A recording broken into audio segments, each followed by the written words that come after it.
Welcome back to BrassTacks. Our second debate tonight. Chennai has become the latest sinking city in recent months. One spell of rain has exposed Chennai's crumbling infrastructure and glaring civic apathy. And one woman almost died as a result of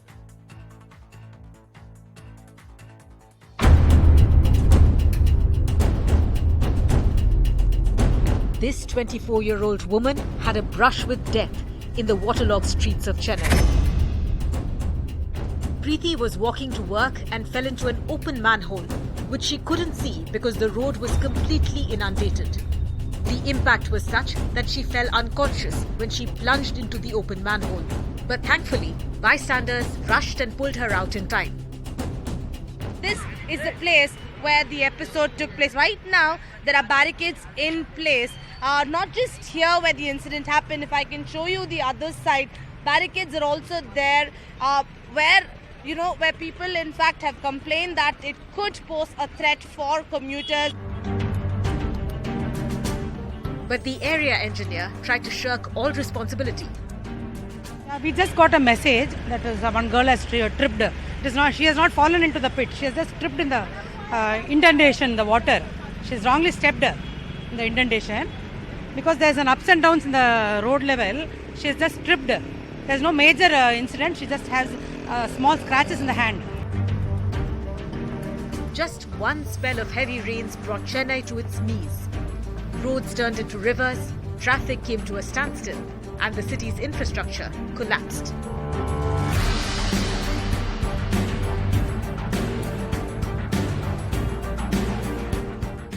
It's not just Chennai. It's the same story in Bengaluru, Mumbai, and Gurugram. A picture of complete civic apathy. So are cities becoming urban death traps?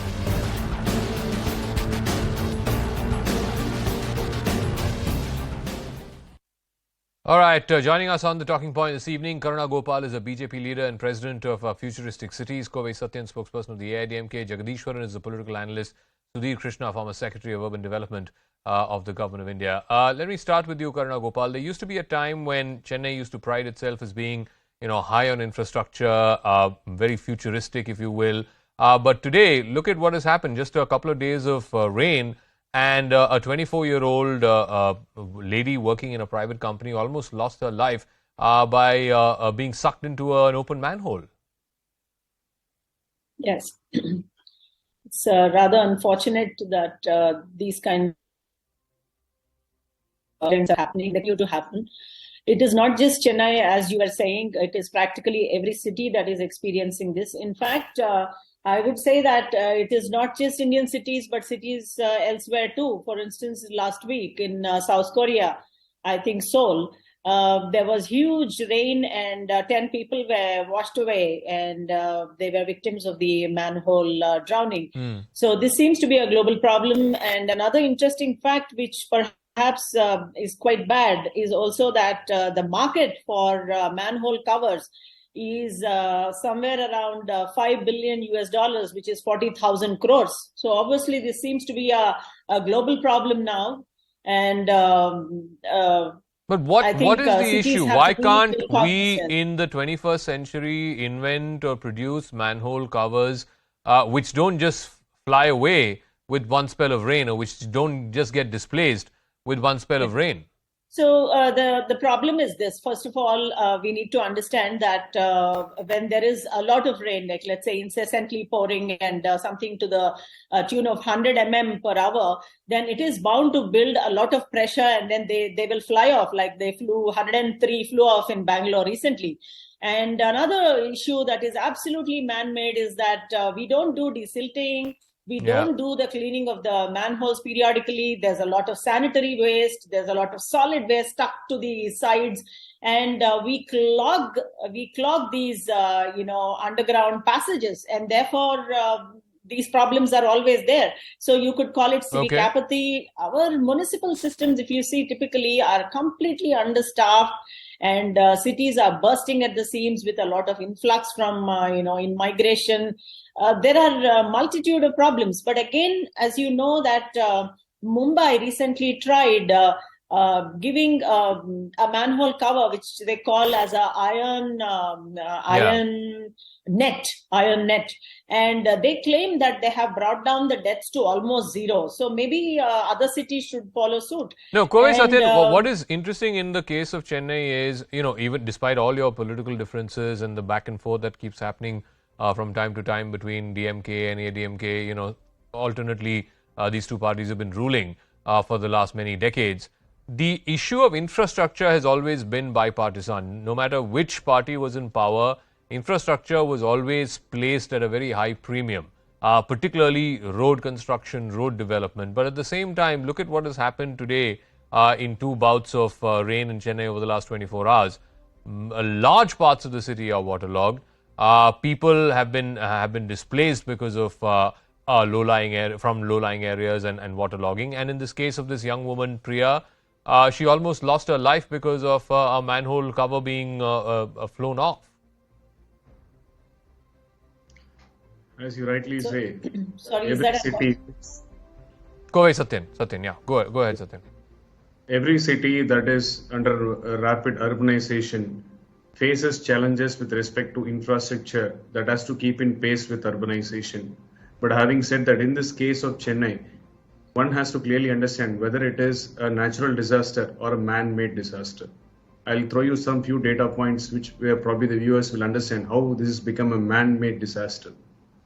2016, when we were in the second term of the government, 306 places of water logging were identified, and we improved infrastructure, did the corrective mechanism of channelizing 196 kilometers of water channels and reduced it to 3. And after this, DMK came into power. You have to diesel 1,950 kilometers of water channels to ensure that there is a free flow of water. Even there is a rain, there is excess rain. But this government slept. As soon as they assumed power, only hardly 720 kilometers were desilted, and all the canals, debris were filled in and reduced the size of the channels. This led to the inundation of water for the last rain. Citing that as an example, what this government is doing right now is they are constructing new drainages across Chennai by spending crores and crores of rupees. Their leader is known for a scientific corrupt person. Following his footsteps, they are splurging taxpayers' money in crores in the name of giving a solution, permanent solution, rather than identifying the core issue. Okay. Desilting has to be done. They have not done it. 1,950 kilometers. This year also they have not desilted. The work has to start by August. The onset of monsoon is October end and November. The work has to start by August. The planning has to start by July and August.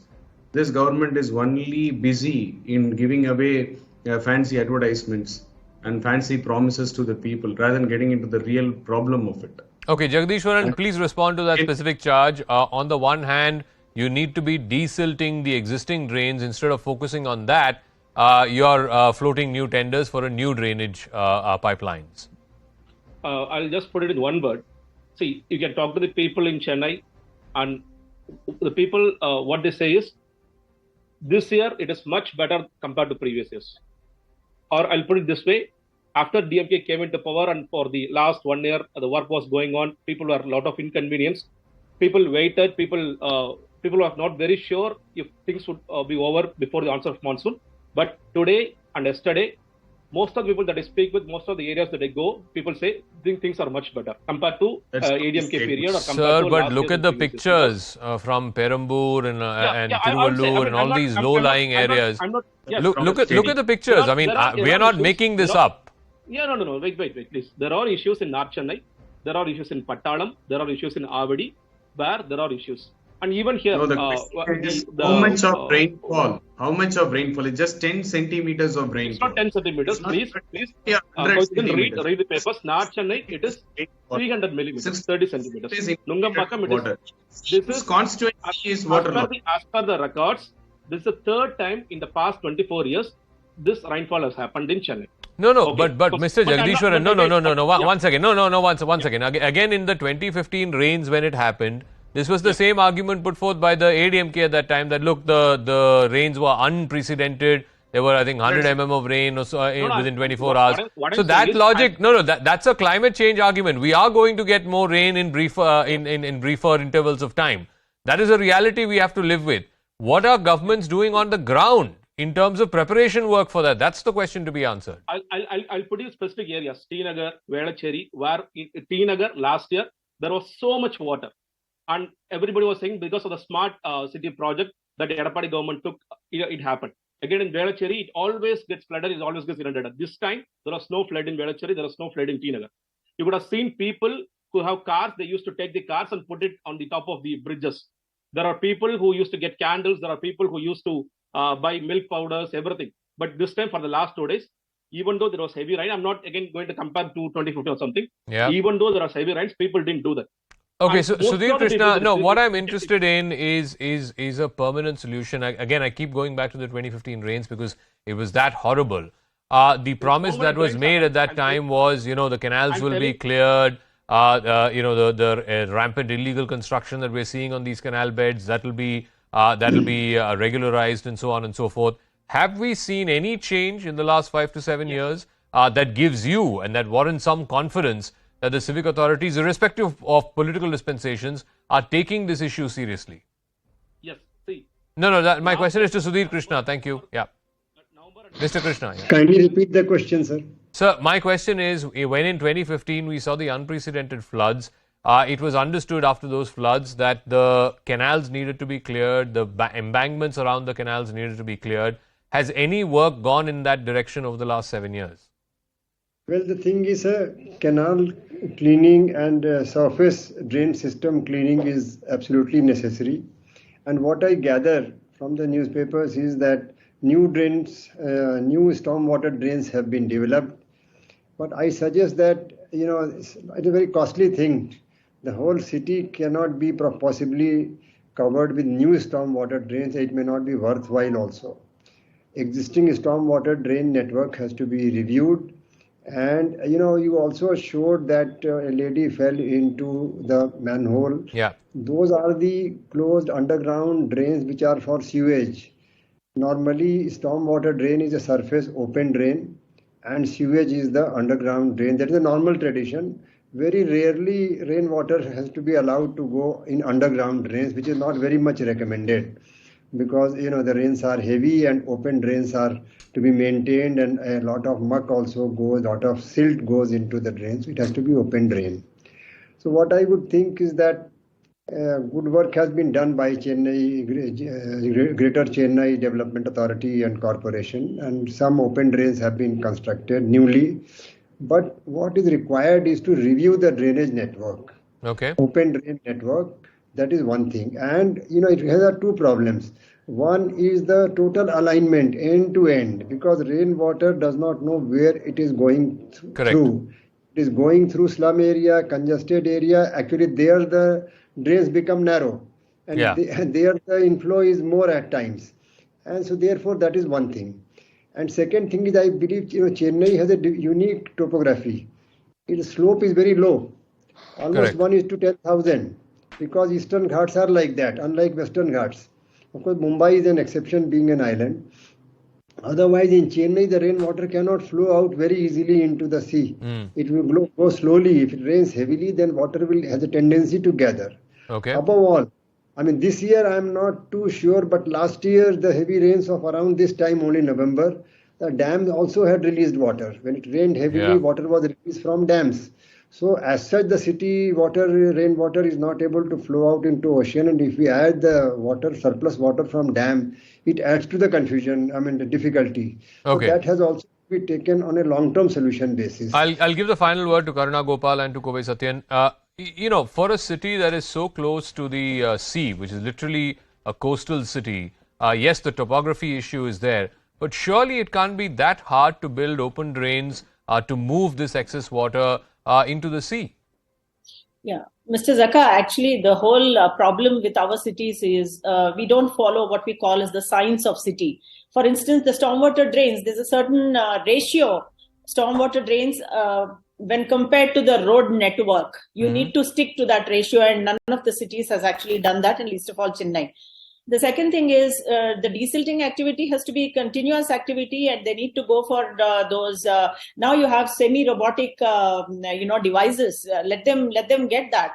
And the third is, I think when such things happen, some kind of penalties have to be imposed in terms of, like, let's look at even IPC 304A, where we can slap criminal negligence on the municipality or the municipal corporation. And the last and the final one is, you remember in Delhi, when two people died, the Delhi High Court told the municipal corporation to give a compensation of 10 lakhs per family. Yeah. I think something like that. It's heavy levels of penalties have to be imposed, that the municipal corporation start looking at the science of city, take it very seriously, at the end of the day, stay committed, and the stay city rooted has to what is a drainage system which is over 100 years old. Don't you agree, at least in principle, that they need to move to a new and a modern stormwater drain system, which is what this government has been doing? Look, the unfortunate this is to Kovai Satyan. Thank you. Yeah, Kovai Satyan. Final word. Buckingham Canal is there for ages, for years. The primary reason to have that Buckingham Canal is to ensure that there is a smooth flow of water towards the sea, and if there is any inundation from the sea, it will handle it. And provide which has to be internal structures and water bodies and channels which needs to be corrected. We have a government which is more focused and glued towards swindling public's money. Rather than addressing the core issue and the problem, they want to hoodwink the people with fancy advertisement that they want to construct the drainage throughout the entire city rather than identifying the problem.